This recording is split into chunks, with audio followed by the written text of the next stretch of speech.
going on, hobby family? It is your boy K-Dub, and this is K-Dub's High Five, 5 rapid-fire questions with your favorite hobby faces.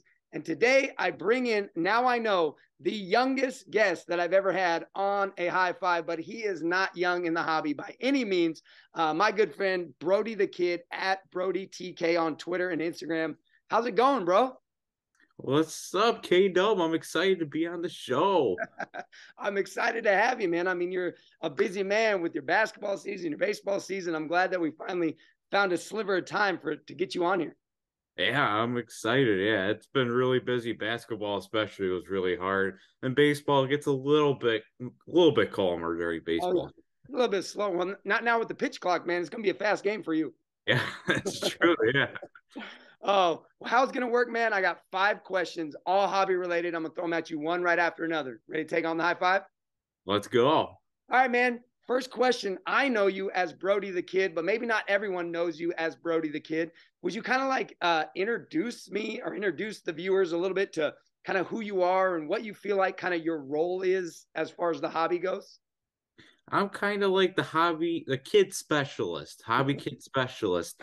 I really like to show kids a lot of angles of what they can do in the hobby, and it's not always about prices, but then it comes into pricing too because we know how expensive stuff is. And then I also can tell adults like we need more kids in the hobby because it's not as easy now. I mean, back in the good old days in the 80s and 90s, packs of cards were like 50 cents or a buck. It wasn't the $3 pack of Fleer basketball. I'm not buying that pack. That thing is expensive. And now it's like $3 pack. I mean, that's a pack of top series one. So Absolutely. it's been hard, but it's fun. So you're kind of the voice for the kids of the hobby, man. Yeah, I feel like it. Yeah, I've been the kid host at the National the last 2 years, and it's been a lot of fun. So I mean, how long would you say you've kind of been like Brody the Kid as far as the hobby goes? I mean, is that a 2 year thing? Have you been doing that longer? So I was Brody the Tops kid at the National in 2018, which is what started it. And then after that, I didn't really want to like take sides on a company, so I was like, we're gonna do Brody the Kid. So that started after the National, I think a couple months after. So then I think like the Daily Rip started in like 2019 around there. So yeah, probably Okay. about 2019. Hey, man, I love it. Play in the middle like a true politician, my friend. Play in the middle. That's where you need to stay. So, all right, man. Question number two. Man, how'd you get in the hobby, man? Who have been some of kind of your influences, would you say, as far as getting into sports cards, getting into collecting? Yeah, my dad collected a ton as a kid, so he really showed me the stuff, especially mainly when I was like 5 or 6. I really loved wrestling as a young kid and still do now, but back then I loved collecting wrestling cards, and there was a lot of like ones at clearance at Walmart and stuff too. So it was not like a super expensive thing, but I loved collecting my favorite wrestlers.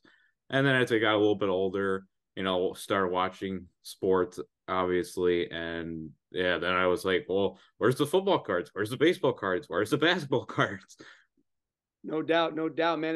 It's always fun hearing like story. I mean, especially for you. I mean, I got kids myself, but I know my dad played a really big role in my collecting, and I know that as I have guests on here, time and time again, parents, moms and dads, kind of influence the collecting, man. So shout out to your dad for passing that on to you, and one day, man, one day in the long future, you'll get to pass it on to your kids as well. So it's a cool thing. Yeah, I'm excited to. I mean, yeah, another one of his is one of his brothers, my uncle. He did buy some Fleer basketball and he had a Michael Jordan rookie. It wasn't in great condition. Doesn't matter. And I think it was a while ago. But the whoever he talked to about it thought it would grade, I think, about a 6. Okay. And he sold it to him raw for $100. And Good. now those sell on eBay for thousands and thousands. Oh man. Oh, the woulda, coulda, shouldas in the hobby, right? We all Yeah, got. that's always a joke that we give to them every once in a while. Oh, here's the eBay price on the last one sold. Take those screenshots, send them to your uncle for sure. But I know we all got stories, man. So if you're watching this and you got a story of selling a Jordan rookie way too soon, let us know. Send some sympathy to Brody's uncle. We would appreciate it. So, all right, man. Question number 3. When it comes to collecting for you, man, what is the grail item or card for you? What's a card you've always wanted, and why? Why do you want it? All right, it's the 1955 Topps Roberto Clemente rookie card, and I know it's like kind of a random one for me at least, Yeah. going way back in vintage baseball. But I did a fourth grade, I think, project about Roberto Clemente, and it was like this whole dress up thing, and I really loved it, and I learned so much about him and how he was as a person. And ever since then, I've learned more, and I think he's awesome. So it's Roberto Clemente. He's my favorite baseball player, or at Yeah. least retired baseball player. So that's the one card I really hope I can get eventually. And the 55, is that the rookie card? Yeah. Hmm. Oh man, you blew me away right there. I did not expect that from you. That is awesome, man. I don't do a ton of vintage stuff, so for me, like I learn more about vintage stuff doing these type of interviews. So I'm gonna check that out as soon as I get off here. 1955 Roberto Clemente. Oh yeah, it's the same for me. I learn more vintage too. I mean, I some people they correct that the 52 Tops isn't even really Mantle's rookie card because Oh he had yeah, one at Holman, and I was like, what? oh So yeah, oh yeah. You learn something new every day. yeah. Uh, I love it, man. All right, well, let's get to the product. You got all the money in the world, all the riches of Uncle Scrooge. What product do you rip, and why do you rip it? I would probably go with Topps Triple Threads Baseball because I just love some of the patches in there Yeah. and some of the autographs. And it was actually the only product I've ever pulled a Mike Trout auto in from. Okay. Yeah, I bought it one time when I got 2 boxes. The first box was like, wasn't bad, but there was a couple nice cards, but it wasn't like crazy. So I was Mm. really hoping on the second box to be good. And Mike Trout was backwards, and I saw autograph guaranteed, and I literally like lost my mind. I was like, "Get this in the sleeve, get this in the sleeve." I was like shaking. It was like the first time I was ever It's like, shaking. yeah, it was like the first time I ever like held a card and was like actually like in like pure like shock. Oh yeah. Oh yeah. I mean, that's the moment, right? That's the moment we open packs for right there, that moment of Yeah. shock. So do you have a year that you would pick when it comes to triple threads? I love triple threads. It's such a quality product. And like you said, the cards, the patches are sweet. The autos are always nice. But do you have a year that you would go with? I would say the same year. I think it was 2018 Topps Triple Threads. Okay. And I think it's just a good luck for me now. So love to Another go back and Trout. try to I mean, pull the same card again. if you pull another Trout, man, you might as well start buying lotto tickets because that luck right there is where what we all want in the hobby. All right, man. I got one more question for you. Dude, what's it like collecting in the hobby today as a kid? Like you kind of mentioned, collecting back in the 80s and 90s, us old timers like me, that's my generation. But for you as a kid, being in the hobby in 2023, kind of what's that like for you? What's that experience like for you?